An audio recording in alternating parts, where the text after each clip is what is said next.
नमस्कार आप सभी को। यूपी एग्जाम पर आप सभी का स्वागत है। आज है 26 जून। तो 26 जून तक के जितने करेंट अफेयर को समझ सकते हैं हम सब इस वीडियो में डिस्कस करेंगे। तो चलिए शुरू करते हैं। सबसे पहले हम रिवीजन कर लेते हैं।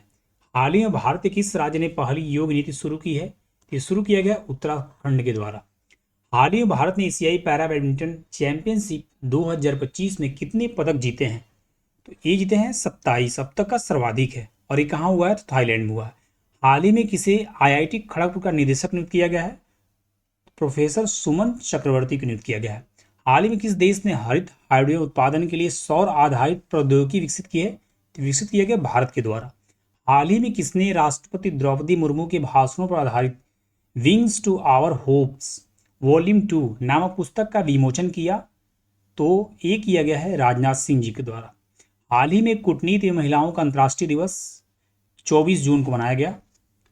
हाल ही में मणिपुर की लिंथोई चानम्बम ने बर्लिन जूनियर यूरोपियन कप 2025 में स्वर्ण पदक जीता है। हाल ही में प्राक्कलन समिति का राष्ट्रीय सम्मेलन का उद्घाटन ओम बिरला जी ने किया है, जो 2 दिवसीय हो रहा है मुंबई में। हाल ही में आईआईटी दिल्ली ने SC/ST उम्मीदवारों के लिए पहला विशेष PhD प्रवेश अभियान शुरू किया है। और हाल ही में महिला एवं बाल विकास मंत्रालय और कौशल विकास और उद्यमिता मंत्रालय ने नव्या पहल की शुरुआत की है उत्तर प्रदेश के सोनभद्र जिले से। आज का पहला प्रश्न है, हाल ही में रक्षा मंत्री राजनाथ सिंह ने कहां SCO रक्षा मंत्रियों की बैठक में भाग लिया है? तो इन्होंने भाग लिया है चीन में। ऑप्शन बी सही है। हाल ही में ललित उपाध्याय ने किस खेल से संन्यास लिया है? तो ये हैं ललित उपाध्याय और ये थे हॉकी के प्लेयर। इन्होंने अभी संन्यास लिया है। ऑप्शन सी सही है। अब एक और न्यूज थी स्पोर्ट्स से संबंधित। दिलीप जोशी जो कि भारतीय क्रिकेटर थे, हाल ही में इनका 77 वर्ष की उम्र में निधन हुआ है। ठीक है, दिलीप जोशी याद रखिएगा, हमने यही इसको ऐड कर दिया है। चलिए नेक्स्ट है, हाल ही में कौन पहली बार सतत विकास रैंकिंग में शीर्ष 100 में शामिल हुआ है? तो ये भी शामिल हुआ है भारत। पहली बार अंडर 100 में आया है। और इस बार इसका प्लेस कितना है? तो 99वां स्थान है। और किसके द्वारा जारी किया गया है? तो संयुक्त राष्ट्र के सस्टेनेबल डेवलपमेंट सॉल्यूशन नेटवर्क के द्वारा जारी किया गया है। टोटल स्कोर 67 रहा भारत का इस बार। ठीक है, चलिए अब भारत से संबंधित जो न्यूज थी अभी हाल में जो डेवलपमेंट हुए थे उसको एक बार देख लेते हैं हम लोग। भारत अंतर्राष्ट्रीय प्रशासनिक विज्ञान संस्थान का अध्यक्ष बनाया अभी। भारत नॉर्वे के साथ मिलकर पहला ध्रुवीय अनुसंधान पोत बनाएगा। सुहल में आयोजित 2025 ISSF जूनियर विश्व कप में पदक तालिका में भारत शीर्ष पर रहा।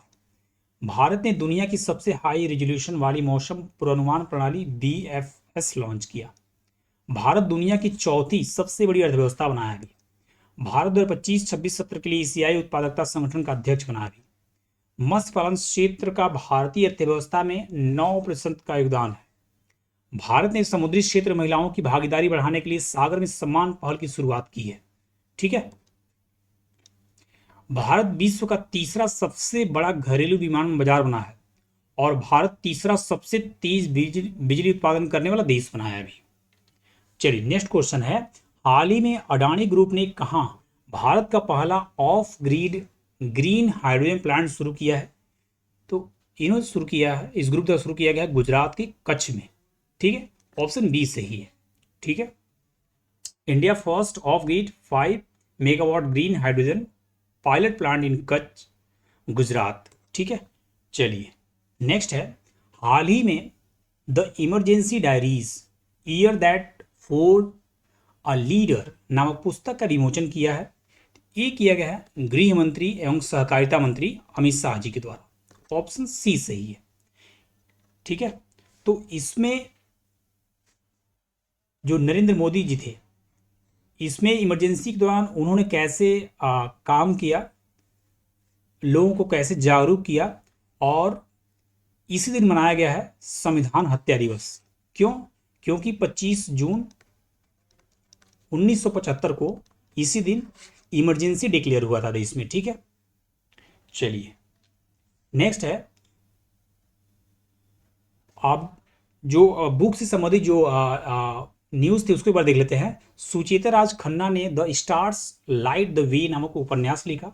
स्नेह भार्गव के द्वारा the women who ran AIIMS the memoirs of medical pioneer नामक किताब लिखी है।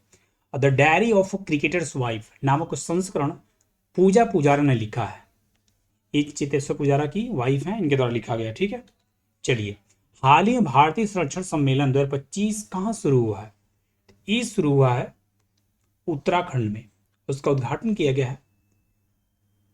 केंद्रीय पर्यावरण मंत्री हैं हमारे भूपेंद्र यादव जी, इनके द्वारा किया गया है। ठीक है, तो केंद्रीय पर्यावरण वन एवं जलवायु परिवर्तन मंत्री श्री भूपेंद्र यादव ने इसका सम्मेलन का उद्घाटन किया और यह 25 से लेकर 27 जून तक चलेगा। ठीक है, और कहाँ होगा ये? तो ये होगा उत्तराखंड में एक स्थान है, भारतीय वन्यजीव संस्थान, यहां पर होगा। ठीक है, चलिए। हाल ही में अंतरराष्ट्रीय नाविक दिवस कब मनाया गया है? ये मनाया गया है 25 जून को। ऑप्शन सी सही है। तो जून से संबंधित जो भी इंपॉर्टेंट डेज थे उसको एक बार देख लेते हैं हम लोग। 1 जून को सेलिब्रेट किया था विश्व दुग्ध दिवस, और भारत दुग्ध उत्पादन में पहले पे है, और भारत में भी उत्तर प्रदेश जो है उत्पादन में पहले पे है। 2 जून को मनाते हैं लोग तेलंगाना स्थापना दिवस। 3 जून को विश्व साइकिल दिवस। 5 जून को मनाते हैं विश्व पर्यावरण दिवस, और इस बार की थीम क्या है? बीट प्लास्टिक पोल्यूशन, और होस्ट कंट्री कौन है? South Korea. 6 जून को सेलिब्रेट करते हैं विश्व कीट दिवस। 7 जून को विश्व खाद्य सुरक्षा दिवस। 8 जून को मनाते हैं लोग विश्व महासागर दिवस। 11 जून को मनाते हैं लोग अंतर्राष्ट्रीय खेल दिवस। 12 जून को विश्व बाल श्रम निषेध दिवस। 13 जून को हम लोग सेलिब्रेट करते हैं अंतर्राष्ट्रीय एल्बिनिज्म जागरूकता दिवस। 14 जून को विश्व रक्तदान दिवस। 15 जून को वैश्विक पवन दिवस। 17 जून को मनाते हैं हम लोग विश्व मगरमच्छ दिवस, विश्व मरुस्थलीकरण रोकथाम दिवस। 2 दिवस मनाते हैं इस दिन। 18 जून को मनाते हैं ऑटिस्टिक प्राइड डे। 20 जून को मनाते हैं, बहुत इंपॉर्टेंट है ये, इसको ध्यान रखिएगा, विश्व शरणार्थी दिवस। 21 जून को हम सेलिब्रेट करते हैं अंतर्राष्ट्रीय योग दिवस। और इस बार की थीम क्या है? तो इस बार की थीम थोड़ा करेक्ट कर लीजिएगा, हमसे मिस्टेक हो गया था। इस बार की थीम है yoga for one earth one health. Yoga for one earth one health. ठीक है, हमने अर्थ की जगह वर्ल्ड बोल दिया था। ठीक है, चलिए इसको करेक्ट कर लिए आप लोग। तो फाइनली इसका थीम क्या है? Yoga for one earth one health. चलिए, 23 जून को सेलिब्रेट करते हैं अंतर्राष्ट्रीय ओलंपिक दिवस, और 24 जून को सेलिब्रेट करते हैं कूटनीति महिलाओं का अंतर्राष्ट्रीय दिवस। चलिए, नेक्स्ट है, हाल ही में इफ्को किस देश में अपना पहला विदेशी नैनो उर्वरक संयंत्र स्थापित करने जा रहा है? तो ये ब्राजील में करेगा। ऑप्शन ए सही है। मैप में ए है ब्राजील। ठीक है, ब्राजील। ब्राजील संबंधित आपको मैंने क्या बताया था? तो यहाँ पर है एंडीज पर्वत, और यहाँ से निकलती है अमेजन नदी। इसका प्रवाह क्षेत्र इस दिशा में रहता है।